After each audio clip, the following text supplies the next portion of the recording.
क्या हुआ? मौत को इतना नजदीक देखने से पांव कांपने लगे। एसीपी आज तक अपनी मौत को अपनी हथेली पर लेकर ही चला है, समझे? मौत से कभी डरा नहीं है वो। इतनी बड़ी बड़ी बातें हैं, अब बातों का वक्त नहीं है, अब एक्शन का वक्त है। कूदो एसीपी, छलांग लगाओ। 1 मिनट, लेकिन तुम पर कैसे विश्वास कर सकता हूँ कि मेरे कूदने के बाद तुम इन तीनों को छोड़ दोगे? तुम्हारे पास और कोई चारा भी नहीं। कूदो एसीपी।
ये शो देखते वक्त तो पेट के दर्द की दवा साथ में रखनी चाहिए। हंसते हंसते पेट दर्द हो गया।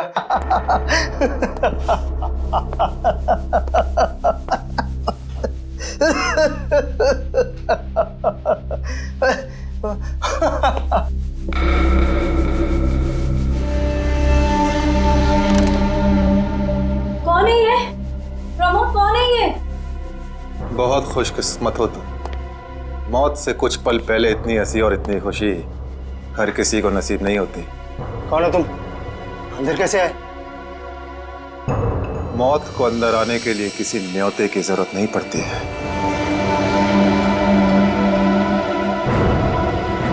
ये क्या कर रहे हो? मैंने क्या बिगाड़ा तुम्हारा? तो रुक जरा, पुलिस को। Happy birthday Tarika. Thank you Shreya. Thank you. Many happy returns of the day. Thank you Siddharth. बहुत खूबसूरत फूल है। श्रेया की चॉइस है। हाँ वो तो है, श्रेया की चॉइस तो कभी गलत हो ही नहीं सकती। हाय सिद्धार्थ। हेलो। हाय श्रेया। हाय पूर्वी। काफी देर कर दी आने में। थोड़ा ट्रैफिक मिल गया रास्ते में। अरे फ्रेडी सर, ये गपागप खा रहे हो? आप तो बोले थे डाइटिंग कर रहे हो। डाइटिंग ही तो कर रहा हूँ। इसके पहले तो मैं 5-5 प्लेटें एक साथ खा जाता था। क्या बात कर रहे हो? हमारे प्लान पे तो पानी फिर गया अभिजीत। अरे ऐसे कैसे? कुछ ना कुछ तो करूंगा मैं। कैसे? हृदय, हाँ, उस कमरे में तुम्हारा कोई वेट कर रहा है।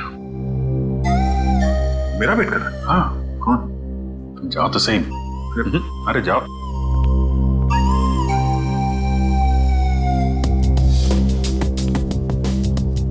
हे सिद्धार्थ, वो तुम्हें मेरी जासूसी नॉवेल्स की कलेक्शन देखनी थी ना? चलो दिखाती हूँ। चलो श्री। अरे कभी तो श्रेया को अकेले छोड़ो। ऐसी कोई बात नहीं है ना? चलो। इट्स ओके सिद्धार्थ, जाओ तो। चलो।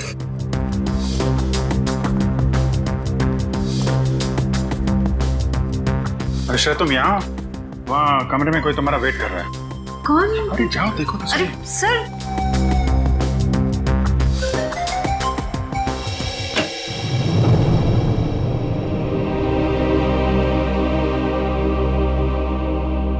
श्रेया, अच्छा किया तुम सिद्धार्थ को अपने साथ यहाँ ले आई। I am very sorry. उस दिन मैंने आपके साथ बहुत बुरा बिहेव किया था।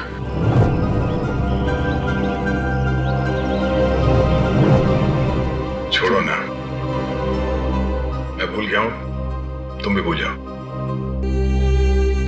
काश भूल पाना इतना आसान होता। जिंदगी कितनी सिंपल हो जाती है। श्रेया, ये यादें ही तो है जो उदास दिलों को जिंदगी जीने का हौसला देती है। अगर यादें ही ना हो तो जिंदगी कितनी बोरिंग हो जाएगी। तो क्या तुमने सिद्धार्थ से शादी करने का फैसला कर लिया? मेरा दिल कुछ और कह रहा है, दिमाग कुछ और। मैं जानता हूँ श्रेया, हमारे काम में हम दिल की नहीं दिमाग की सोचते हैं, मगर एक बार सीआईडी ऑफिसर ने एक आम लड़की की तरह सोचो, दिल का इस्तेमाल करो, उसकी आवाज सुनो। मेरे दिल में तो एक ही इंसान का नाम गूंजता रहता है और वो नाम है श्रेया। सिद्धार्थ। सिद्धार्थ प्लीज, सिद्धार्थ मेरी बात तो सुनो प्लीज। अब सुनने को बाकी क्या रह गया? पूरी हकीकत मैंने अपनी आंखों से देख ली है। तुम दया से प्यार करती हो ना?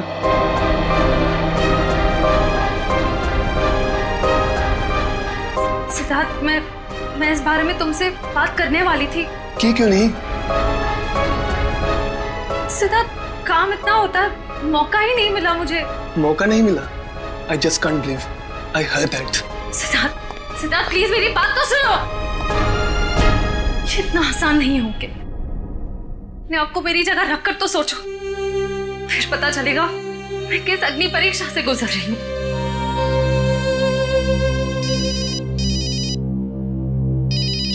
हेलो, कौन? सर, दोनों पति पत्नी थे, प्रमोद और शांति। सर, हमने कभी सपने में भी नहीं सोचा था कि हमारे होटल में ऐसा कुछ होगा। एक मिनट, आप बाहर खड़े रहिए।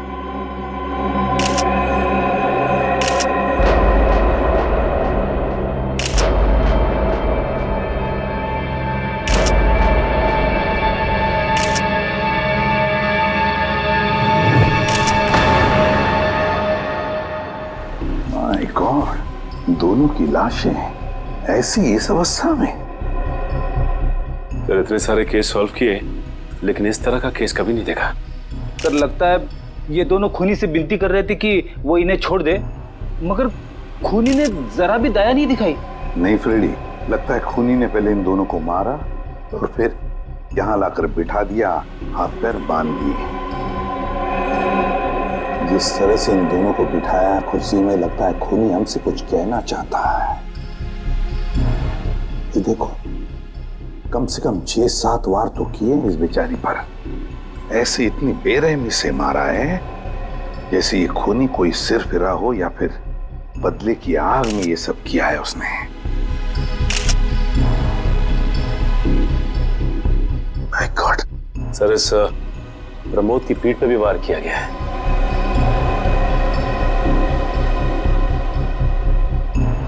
क्या हुआ? सर, इसकी सांसें चल रही है, जिंदा ही। प्रमोद जिंदा है? तो जल्दी से इसे हॉस्पिटल ले जाओ, इसका जिंदा रहना बहुत जरूरी है। संभाल के। चल। आजा।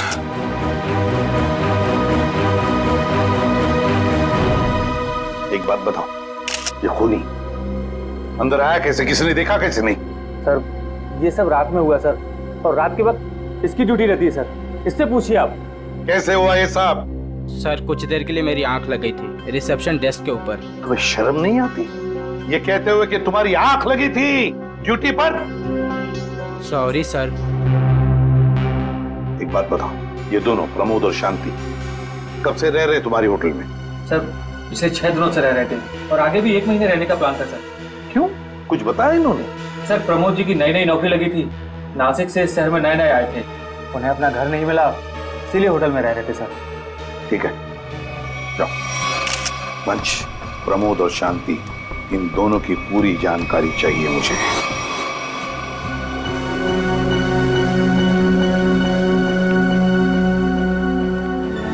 हाँ सचिन, ये प्रमोद कैसा है? सर, डॉक्टर ने ऑपरेशन शुरू कर दिया है, थोड़ी देर में पता चल जाएगा सर। लगता है सचिन, ये खूनी शांति को ही मारने आया था, प्रमोद को नहीं। देखो ना, उसने प्रमोद पर सिर्फ एक ही वार किया और फिर देखा तक नहीं कि वो जिंदा है या मर गया।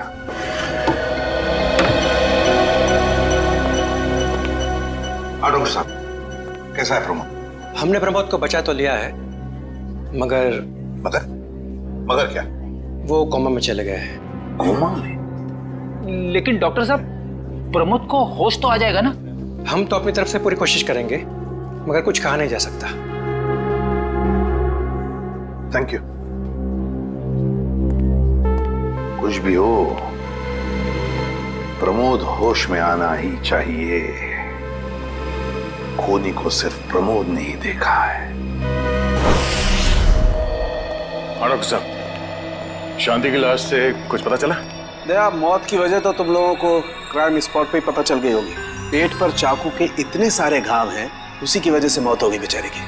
हाँ, वो तो हमें पता चल गया था। उसके अलावा कुछ और? हाँ, एक खास बात। 2 महीने पहले इसका किडनी का ऑपरेशन हुआ था। ये देखो, इसमें फोटो है। किडनी का ऑपरेशन? वंश, पता करो शहर के किस हॉस्पिटल में शांति के किडनी का ऑपरेशन हुआ था। जैसे और सर, वो क्राइम सीन पे जो खून मिला था वो शांति और प्रमोद का ही है। खूनी ने खून करने से पहले एक एक कदम फूंक फूंक कर रखा है। हाँ, काफी प्लानिंग की है खूनी ने इस जुर्म को अंजाम देने के लिए। उसे पता था कि ये प्रमोद ऑफिस से कितने बजे वापस आता है, और वो होटल के कमरे में पहुंच गया जब दोनों मौजूद थे।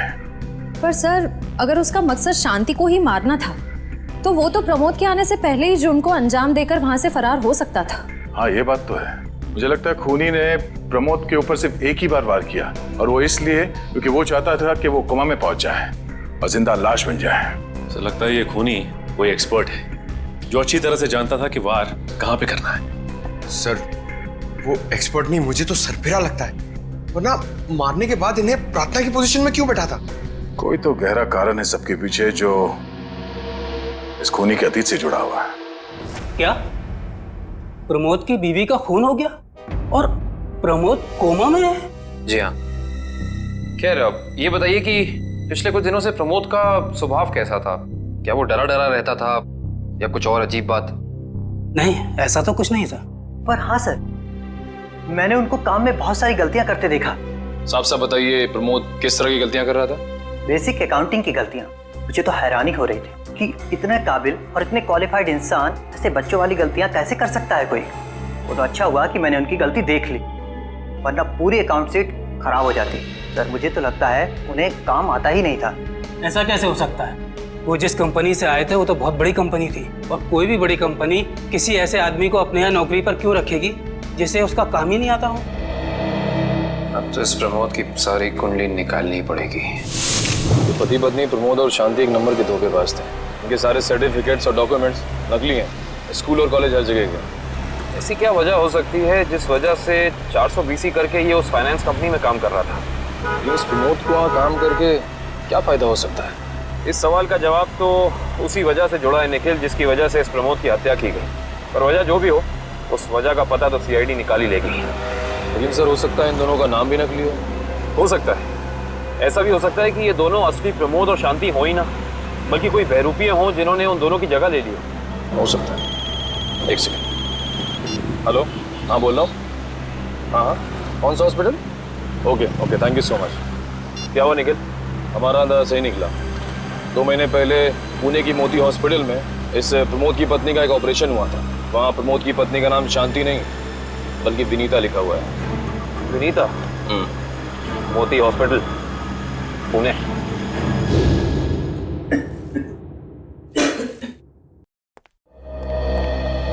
एक्सक्यूज मी, एक वक्त पे सिर्फ एक ही मरीज अंदर आएगा? हम लोग CID से। CID? मगर यहाँ मुजरिम कौन है? इसी की तलाश है हमें। एक्चुअली आपके हॉस्पिटल में 2 महीने पहले एक ऑपरेशन हुआ था, उसी के बारे में कुछ जानकारी चाहिए हमें। किसका ऑपरेशन? ये दोनों आपकी हॉस्पिटल में आए थे? ये तो मिसेस विनीता कुमार हैं। हाँ, मिसेस विनीता कुमार। और ये इनके पति, इनकी मौत हो गई? जी हाँ, विनीता कुमार का खून हो चुका है और उनके पति प्रमोद अब कोमा में है। डॉक्टर, ये बताइए कि मिसेस विनीता कुमार ने किडनी का ऑपरेशन कराया था ना? जी हाँ। हम उसके मेडिकल रिपोर्ट्स देख सकते हैं? यहाँ पे तो पति का नाम त्रिलोक कुमार लिखा है। मतलब त्रिलोक बन गया प्रमोद और विनीता बन गई शांति। इस पेपर में उनके घर का एड्रेस लिखा हुआ है। चल के पता करें, शायद कुछ पता चल जाए। नहीं निखिल, कोई फायदा नहीं होगा। इनकी पहचानों की तरह इनका एड्रेस भी नकली होगा, देखना। हाँ, हमने इन्हें ऑपरेशन के कुछ रिपोर्ट्स कोरियर की थी, मगर वो कोरियर वापस आ गए थे। डॉक्टर, ये बताइए कि इन्होंने ऑपरेशन का पेमेंट कैश में की थी या चेक से या किसी कार्ड से? इंश्योरेंस के जरिए। इंश्योरेंस? उस इंश्योरेंस कंपनी के कोई कागजात, कोई डॉक्यूमेंट्स हैं आपके पास? हाँ, इसी फाइल में होंगे। गुड।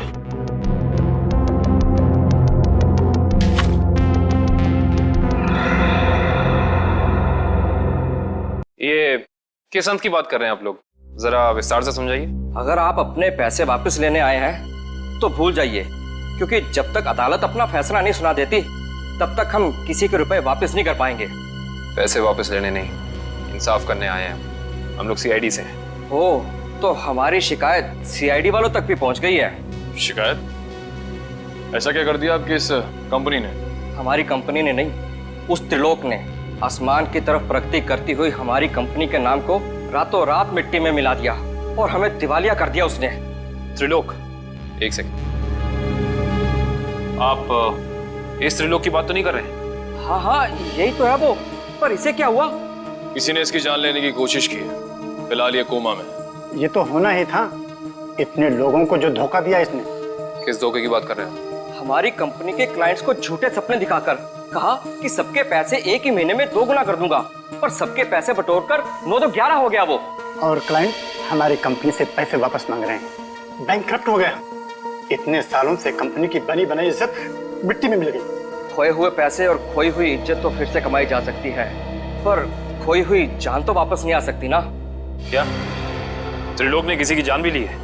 हाँ, हमारी कंपनी के सीईओ अनुज जी, जो कि सदमे को बर्दाश्त नहीं कर पाए और दिल का दौरा पड़ने से उनकी मौत हो गई। कहीं ये सारा हमला अनुज जी का कोई करीबी तो नहीं कर रहा है? अनुज जी की मौत का बदला लेने के लिए?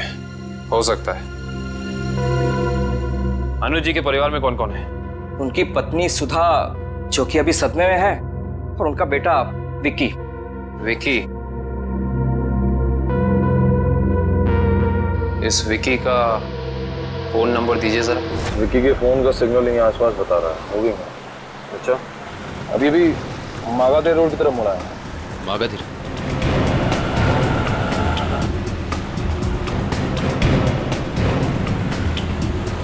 देखो सिग्नल में कुछ पता चला? एक मिनट में। क्या हुआ? इस विक्की के फोन का सिग्नल यहीं आसपास बता रहा है। कहीं विक्की इस बाइक पे तो नहीं? हाँ सर, हो सकता है ये विक्की है। चेक करते हैं।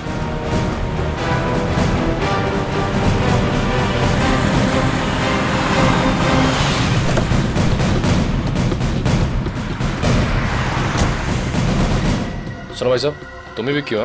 हाँ, और ये क्या बदतमीजी है? तुम लोग मेरा नाम कैसे जानते हो? तुम्हारा नाम और तुम्हारे सारे कारनामों के बारे में जानते हैं हम। सीआईडी। सीआईडी? इस शहर में क्या कर रहा है? हा?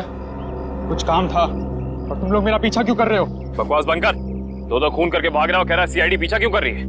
मैंने कोई खून नहीं किया है। अच्छा, त्रिलोक और विनीता का खून नहीं किया तुमने? What? त्रिलोक और विनीता मर चुके हैं? ड्रामा बनकर अपना पूरा इतिहास है तेरा हमारे पास। उन दोनों ने तुमसे तुम्हारे पिता को छीना, उसका बदला लेने के लिए तुम यहाँ आए हो उनके पीछे। हाँ, मैं बदला लेने जरूर आया था, पर मैंने उनका खून नहीं किया। देख, सच बोल दे समझा, नहीं अपनी शक्ल नहीं पहचान पाएगा। मैं सच कह रहा हूँ। मैंने किसी तरह उनके बारे में पता किया। मैं उनके होटल भी गया था, मगर जैसे मैं उनके कमरे की तरफ जा रहा था, मैंने उनके कमरे में एक आदमी को जाते हुए देखा। कौन सा आदमी था वो? उसके चेहरे को ठीक से देख नहीं पाया मैं। तुम्हें जो भी याद है, जितना भी याद है, साफ साफ बताओ। कद लगभग 6 फीट, ओवरकोट पहना हुआ था उसने, और उसके बाल लंबे थे यहाँ तक। हाँ, और उसने एलिगेटर शूज पहने हुए थे। Alligator shoes? हेलो, एक और खून?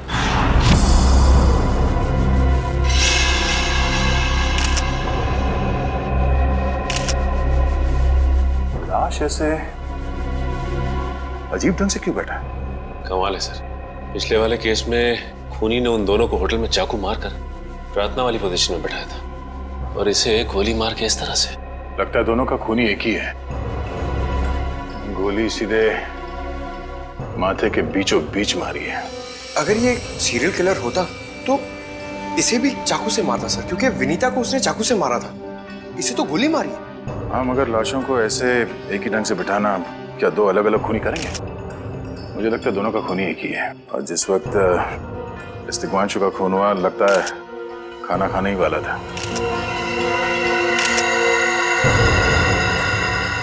तो यहाँ पे दूसरी प्लेट भी पड़ी है। कहीं ऐसा तो नहीं कि ये तिग्मांशु की बीवी के लिए थी?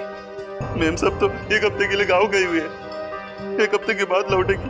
तो क्या घर में कोई और आदमी था जिसके लिए तिग्मांशु ने एक और प्लेट में खाना डाला? नहीं साहब। अच्छा, जब तुम घर वापस आए उस वक्त ये दरवाजा खुला था या बंद था? नहीं साहब, बंद था। तो फिर तुम घर के अंदर कैसे आए? साहब ने एक चाबी मेरे पास भी दे रखी है। जो कोई भी था, ऐसा लगता है कि तिग्मांशु उस आदमी को जानता था। एक काम करो सचिन, पंकज, घर की अच्छी तरह से तलाशी लो, देखो कुछ मिलता है क्या।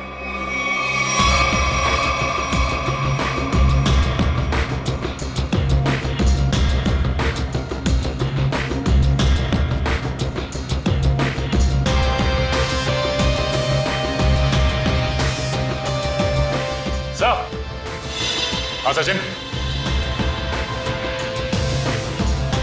सचिन, ये देखिए सर, यहाँ से शीशा निकाला गया है, चिटकनी खोली गई है, तो यहाँ से बाहर जाने का रास्ता भी है। मतलब कोई अंदर यहाँ इस खिड़की से आया था?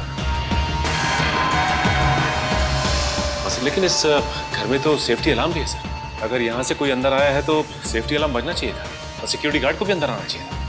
अब इसका जवाब तो सिक्योरिटी गार्ड ही देगा।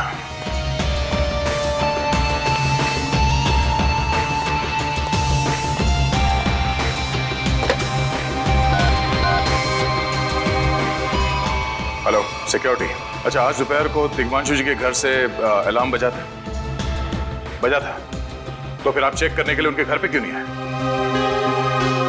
ओ आई सी, पिछले हफ्ते भी? ठीक है, थैंक यू। क्या बोला सर ये सिक्योरिटी वाला? सिक्योरिटी का कहना है कि अलार्म बजा था और उन लोगों ने घर में फोन भी किया, तो तिग्मांशु जी ने कहा कि गलती से अलार्म बज गया, इसलिए वो लोग ऊपर नहीं आए। सर, हो सकता है तिग्मांशु ने मजबूरी में कहा, खूनी ने उसके सर पे गन तान दी हो।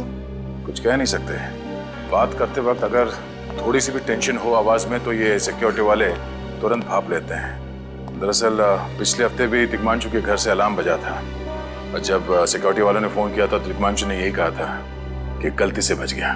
सर ये खूनी काफी चालाक लगता है, खेल खेल रहा है। देखते हैं, जरा देखो इस घर में कुछ और मिलता है क्या। खूनी ने कोई ना कोई सुराग जरूर छोड़ा होगा, चेक करो।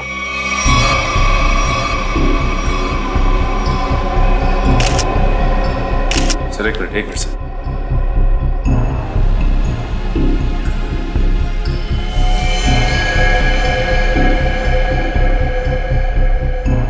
ये देखिए सर, खून।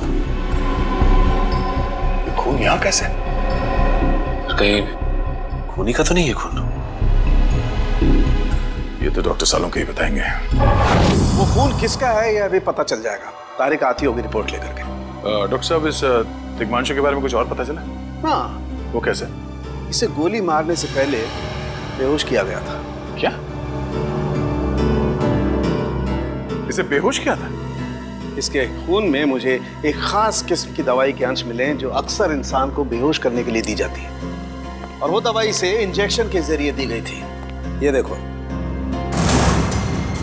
सर, बहुत ही अजीब बात है। अगर खूनी इसे मारना चाहता था तो सीधा गोली मारकर इसका काम तमाम कर सकता था, फिर ये जहर की दवाई क्यों दी होगी? और सर एक और बात पता चली, तिग्मांशु जिस हालात में हमें मरा हुआ मिला था वो एंशिएंट कल्चर के हिसाब से प्रार्थना करने की पोजीशन, खाना खाने से पहले। तो फिर तो शांति और तिग्मांशु दोनों का खूनी एक ही आदमी है। ये खूनी के लिए ये हत्याएं जुर्म नहीं, एक जश्न है। इसीलिए उसने टेबल पे ये प्लेटें सजाई, उसमें खाना रखा, एक अपने लिए और एक तिग्मांशु के लिए। और सर, तिग्मांशु को प्रार्थना की पोजीशन में बैठा के उसने गोली मार दी। सर मैंने कहा था ना, ये खूनी एकदम सरफिरा है सर। हाँ सर, लगता है ये खूनी अपने आप को बहुत शक्तिशाली महसूस करता है। जिस वक्त इन सब की गर्दनें झुकी होती हैं उसके सामने, उसे आनंद आता है। नहीं सचिन, खूनी का मकसद लोगों को अपने सामने झुकाना नहीं, बल्कि अपने लिए प्रार्थना करवाना था। क्या मतलब? ये रही उस खून की रिपोर्ट। ये खून ना ही तिग्मांशु का है और ना ही उसके घर वालों का। ये खून उस खूनी का ही है। खूनी का? मगर वहां तो हाथापाई के कोई निशान नहीं मिले, और उस जगह को देख के ऐसा लगा भी नहीं कि तिग्मांशु ने सेल्फ डिफेंस में खूनी के ऊपर हमला किया होगा। वो इसलिए दया क्योंकि ये खून खूनी ने अपने मुंह से थूका था। हमें इसके खून में से इसके सलाइवा के कुछ अंश भी मिले। उसकी तबीयत खराब है क्या? हाँ, वो बीमार है। उसके खून में एथिमोलाइसिन नाम की दवाई का अंश मिले हैं और उसका कीमोथेरेपी हुआ था। इसका मतलब उसे कैंसर है, ब्रेन का कैंसर, लास्ट स्टेज का ब्रेन कैंसर। इसीलिए वो लोगों से अपने लिए प्रार्थना करवा रहा है ताकि उसकी बीमारी ठीक हो जाए। हमारे क्रिमिनल डेटाबेस में चेक करो, पता करो ये कोई पुराना पापी तो नहीं है। नहीं सर, उस खूनी का हमारे क्रिमिनल डेटाबेस में कोई रिकॉर्ड नहीं है। कोई इतिहास नहीं है? नहीं सर। सर, दिग्मांशु की पूरी कुंडली निकाल के लाओ सर। प्रमोद की तरह इसकी पहचान भी नकली है। What? हाँ सर, ये देखिए, उसका असली नाम राकेश है और जिस तरह प्रमोद को 400 बीसी की आदत थी, ठीक उसी तरह राकेश भी भोली भाली लड़कियों को फंसाता था शादी के झांसे में। कई लड़कियों ने आत्महत्या की है इस दिग्मांशु और राकेश के चक्कर में। हाँ सर, शादी के बाद उनके पैसे लेके ये गायब हो जाता। सर, इसका मतलब खूनी ने 2 ऐसे लोगों को मारा जो पहले से मुजरिम थे। शायद उसने सोचा होगा कि मरने से पहले कुछ अच्छे कर्म कर लूं। नहीं श्रेया, जरूर कोई रिश्ता रहा होगा उसका इन दोनों अपराधियों के साथ। पता करो इन दोनों अपराधियों का केस किस पुलिस स्टेशन में फाइल किया गया था? सर, ब्रेन कैंसर के जितने भी पेशेंट्स हैं शहर में, उन सबकी लिस्ट मिल गई है। कुल मिला के ऐसे 50 पेशेंट्स हैं, जिसमें से 10 पेशेंट्स ऐसे हैं जो कैंसर की लास्ट स्टेज पे हैं। उनमें से 4 औरतें हैं, बचे 6। हाँ सर, और इन 6 में से 4 ऐसे हैं जो 70 साल से ऊपर के बुजुर्ग हैं। अब बचे 2, ये उदय और भानु। तुम इन दोनों से मिले? हाँ सर, ये उदय 6 महीने से हॉस्पिटल में है। और भानु? भानु सर 1 महीने से हैदराबाद में। ये कैसे हो सकता है सचिन? अगर वो मुजरिम इसी शहर में है तो कहीं उसका इलाज चल रहा होगा ना कहीं से वो दवाई खरीदता होगा। मांझी सर, इस शहर में जितने भी केमिस्ट है जहाँ पे ब्रेन कैंसर की दवाइयाँ बेची जाती है, उन सब की लिस्ट चाहिए मुझे। सब पता चल गया। त्रिलोक और राकेश दोनों के खिलाफ एक ही थाने में केसेस दर्ज किए गए थे, जगतपुरी थाने। इस केस का पूरा इतिहास जगतपुरी थाने से ही पता चलेगा। Excuse me, yes. आपकी दुकान पे ब्रेन कैंसर की दवाइयाँ बेची जाती हैं? जी हाँ, हमारी दुकान उन चुनिंदा दुकानों में से है जहाँ ये दवाई आपको मिलेगी। वैसे ये दवाइयाँ बहुत कम लोग खरीदते होंगे नहीं? जी, बहुत महंगी है एक्चुअली। अच्छा, जो लोग ये दवाइयाँ खरीदते हैं उनकी लिस्ट मिल सकती है हमें?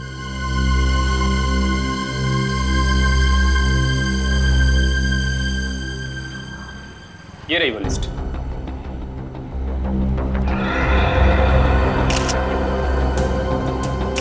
तपन, उदय और नितिन, ये तीनों लोग तो उस मरीज की लिस्ट में थे।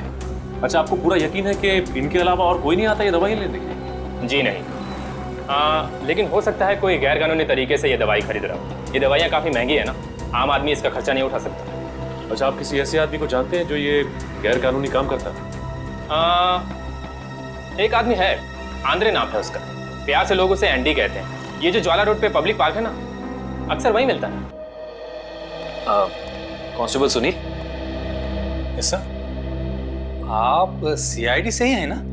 हाँ, हमारी बात शायद आप ही से हुई थी। सर बताइए, कांस्टेबल सुनील आपके लिए क्या कर सकता है?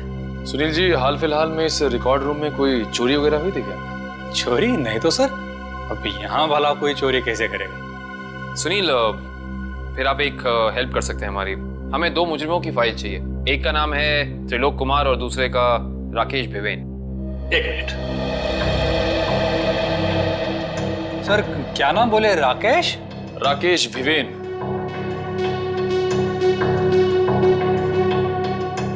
कमाल है, इसकी फाइल तो है नहीं। अच्छा, वो दूसरा नाम क्या बोले? त्रिलोक? त्रिलोक कुमार। इसकी भी नहीं है? दोनों की फाइल्स नहीं। हाँ सर, लेकिन यहाँ पर चोरी की तो कोई घटना नहीं घटी। पता नहीं फाइलें गायब कैसे हो गई। सुनील, यहाँ याद करने की कोशिश करो, हाल ही में कोई दुर्घटना घटी थी क्या? पिछले महीने ऑफिस एरिया में आग लग गई थी, तो अच्छा हुआ फायर ब्रिगेड वाले जल्दी आ गए और हमारे रिकॉर्ड्स नष्ट नहीं हुए। जरूर ये आग भी जानबूझकर लगाई गई थी। आग लगने की वजह क्या थी? वो बताया गया कि मेन स्विच बोर्ड के अंदर शॉर्ट सर्किट हुआ था। कोई इलेक्ट्रिशियन भी आया था काम करने के लिए। जरूर वहीं छेड़छाड़ की गई है। उस इलेक्ट्रिशियन का कोई आता, कोई पता, कोई कांटेक्ट है? दूसरे कांस्टेबल के पास था, लेकिन वो तो रिटायर होकर गांव चले गए। हाँ, कोई बात नहीं। सुनील, एक काम करिए, आप चेक करके बताइए कि और किन किन मुजरिमों की फाइल्स यहाँ से गायब हुई हैं। Okay sir. पता तो चले आखिर अगला शिकार है कौन इस अनोखे खूनी का। ये ले पैसे। अरे ये दवाइयाँ तो असली है ना। अरे अंकल जी, ये जो शक की बीमारी है ना, कैंसर से भी ज्यादा खतरनाक है। अगर आपको यकीन नहीं है कि ये दवाई असली है या नहीं, तो खुद जाकर दुकान से क्यों नहीं खरीद लेते? अरे तुम तो बुरा मान गए, मैं तो बस ऐसे ही पूछ रहा था, मेरा मतलब वो नहीं। जानते हो, इस तरह से दवाइयाँ बेचना और खरीदना दोनों गैर कानूनी है। बाकी तुम्हारा कोई फायदा नहीं है। मैंने सुना था कि सीआईडी बड़े बड़े केस हैंडल करता है। मैं तो छोटा मोटा चोर हूँ, जाने दो ना साहब। हाँ मिस्टर छोटे चोर, ये बताओ कि तुम्हारे पास से ये दवाइयाँ खरीदने के लिए कोई ऐसा आदमी आता जो 6 फीट लंबा था और लंबे लंबे बाल थे उसके, और वो एलिगेटर वाले शूज पहनता था? हाँ, वही जो आगे से नुकीला होता है। हाँ, आया था चिराग। आप लोग चिराग को ढूंढ रहे हो? हाँ। कहाँ मिलेगा ये चिराग? चिराग? लगता है चिराग घर पर नहीं है। कमरे अच्छी तरह से चेक करो, देखो कुछ मिलता है क्या। पंकज, कंप्यूटर चेक करो।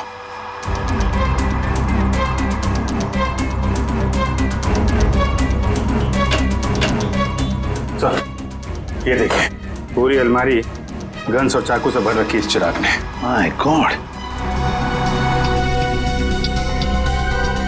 सर, हाँ, अंदर के कमरे में से ये खून से भरे हुए कपड़े मिले। पुलिस रिकॉर्ड रूम से फोन है। देखो। हेलो जी, कहिए। कौन? संदीप, स्वाधीन और हेमंत। ओके, ठीक। कौन है ना? सर, त्रिलोक और तिग्मांशु की तरह इन तीनों की फाइल भी चोरी हुई है पुलिस रिकॉर्ड रूम से।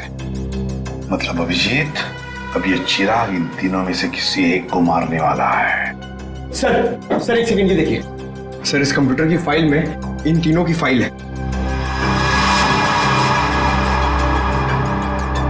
सर ये तीनों भाई हैं और बदमाश भी हैं, और इन्होंने 3 खून किए हुए हैं सर। सर यहाँ पे 2 एड्रेस है, एक चीकूवाड़ी और एक चारकोप और चीकूवाड़ी। एक काम करते हैं अभिजीत, हम दोनों चीकूवाड़ी चलते हैं और तुम लोग तीनों भी चारकोप चले जाओ। Yes sir. हाँ सर। चलो अभिजीत।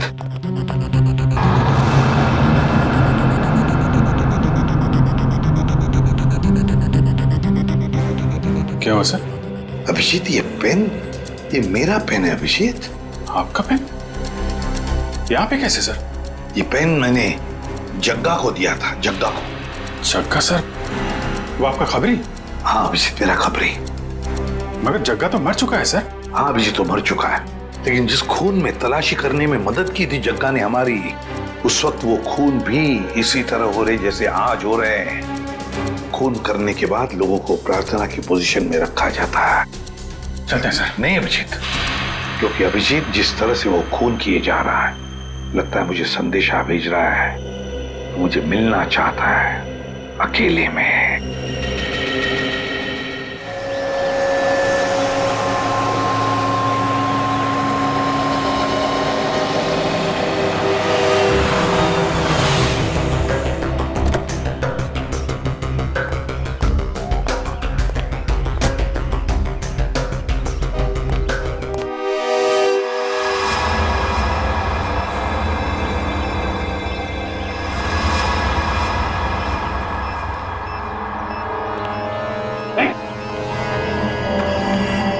प्लीज हमें बचा लीजिए, किसी तरह हमें मार डालेगा। घबराओ मत, मैं इसे भी प्रद्युम्न हूं, कुछ नहीं होने दूंगा तुम्हें। इनकी बातों को ज्यादा सीरियसली मत लेना, इन्हें तो झूठे वादे करने की आदत है, और इतनी बड़ी बड़ी बातें करने से पहले एसीपी जरा मेरा इंतजाम तो देख लो। बस रिमोट के इस बटन को दबाना है और ये तीनों हमेशा के लिए बूम, धरती से गायब। क्यों कर रहे हो तुम ये? क्या गलत कर रहा हूँ? हाँ बोलो। पर ये तीनों तो वैसे भी कानून से भागे हुए अपराधी है ना, तो इन्हें मारकर क्या गलत कर रहा हूँ मैं? इन्हें सजा देने का हक तुम्हारा नहीं, सिर्फ कानून का हक ही है। बस यही तो प्रॉब्लम है, जब तक तुम कानून में हो कुछ नहीं हो सकता। क्या क्या चाहते हो तुम मुझसे? पहले अपनी एक गन मुझे दो एसीपी, मुझे अपनी गन दो, वरना वरना मैं ये रिमोट दबा दूंगा। एसीपी, मैं 3 तक गिनूंगा। 1, 2, 3। नहीं,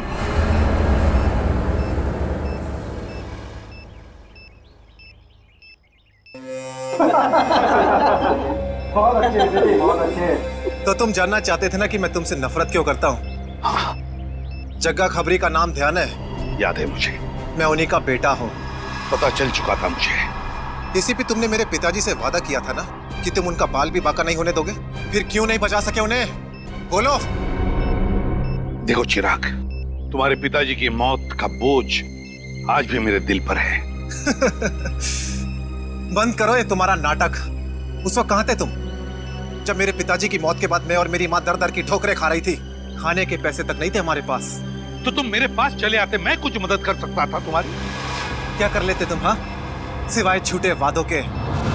तुम्हें पता है एसीपी, मुझे कैंसर है, आखिरी स्टेज। और ये इसीलिए क्योंकि मेरी माँ के पास पैसे नहीं थे मेरे इलाज के लिए। मैं तुम्हारा दुख समझ सकता हूँ चिराग, तुम्हारी तकलीफ समझ सकता हूँ, मगर इन तीनों ने क्या बिगाड़ा है तुम्हारा? तुम इन तीनों की जान बचाना चाहते हो? हाँ। तो तुम्हें अपनी बलि देनी होगी। क्या मतलब? मतलब तुम इस बिल्डिंग से छलांग लगानी होगी ताकि फिर कोई जग्गा खबरी सीआईडी का शिकार ना बने।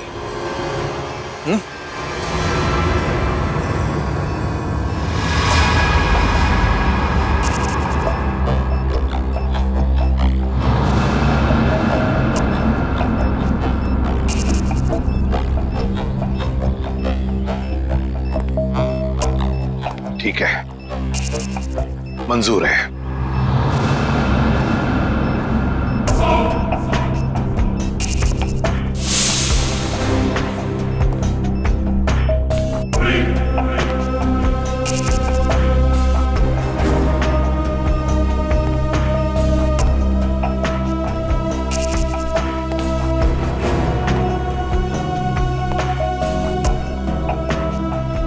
चढ़ो एसीपी, चढ़ो।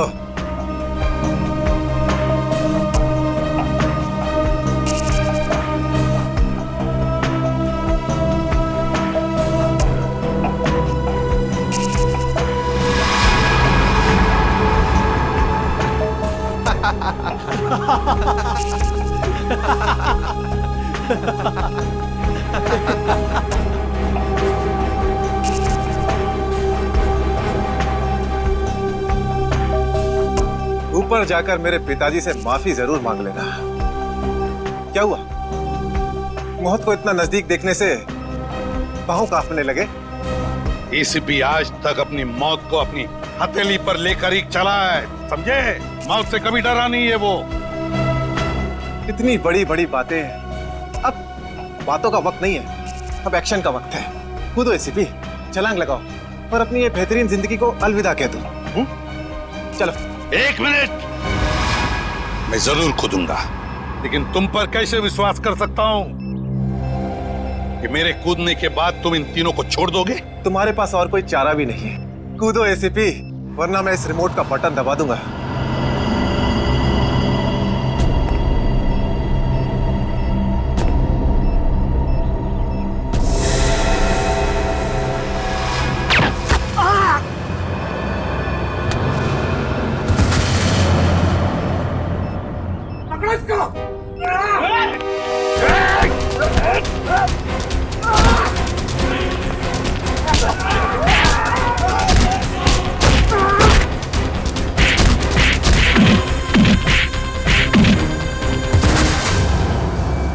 बस मिस्टर चिराग, बहुत चला लिया न्याय की अदालत।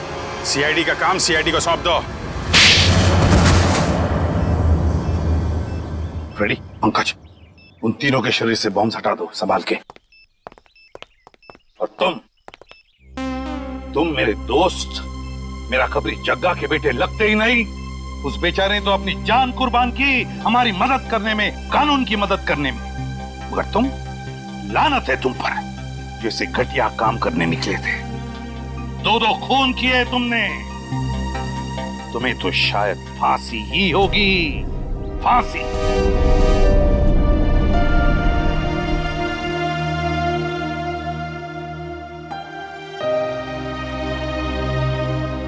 बड़े बुजुर्ग कह गए कि अगर कोई चिंता सताए तो उस चिंता को अपने कलेजे के अंदर अंगार बनने नहीं देना चाहिए। कलेजा चल जाता है। मुझे कोई चिंता नहीं सता रही है। In fact I think I am the luckiest girl in the world right now. CID में सब मेरे काम से खुश हैं।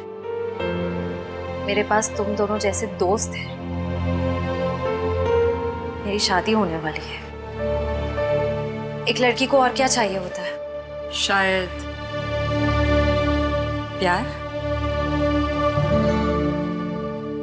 प्यार भी तो है ना मेरे पास। मम्मी पापा का प्यार, दोस्तों का प्यार और सिद्धार्थ का प्यार। जुबान की बात दिल से मेल नहीं खा रही है श्रेया। मतलब ये कि दिल की बात जुबान पे लाने का वक्त आ गया है श्रेया। वो श्रेया कहाँ गई? हाँ, जो अपने सारे डिसीजंस खुद लेती थी, जिसे पता था कि उसको अपनी जिंदगी में क्या चाहिए। हाँ श्रेया, अब वक्त आ गया है। तुम्हें किसी एक को चुनना ही होगा। और अगर तुमने एक स्ट्रॉन्ग डिसीजन नहीं लिया ना, तो उसका असर तुम्हारी जिंदगी पर नहीं, बाकी 2 जिंदगियों पर भी पड़ेगा। मैं क्या डिसीजन लूं? किसे चुनूं? उस इंसान को जिसे मैं बहुत प्यार करती हूं, पर उन्होंने कभी अपने प्यार का इजहार नहीं किया, या शायद वो मुझसे प्यार करते ही नहीं, या फिर उस इंसान को जो मुझसे बहुत प्यार करता है, मुझे पलकों पर बैठा कर रखता है। मगर यहाँ पे इम्पोर्टेंट सवाल ये है कि तुम किससे प्यार करती हो?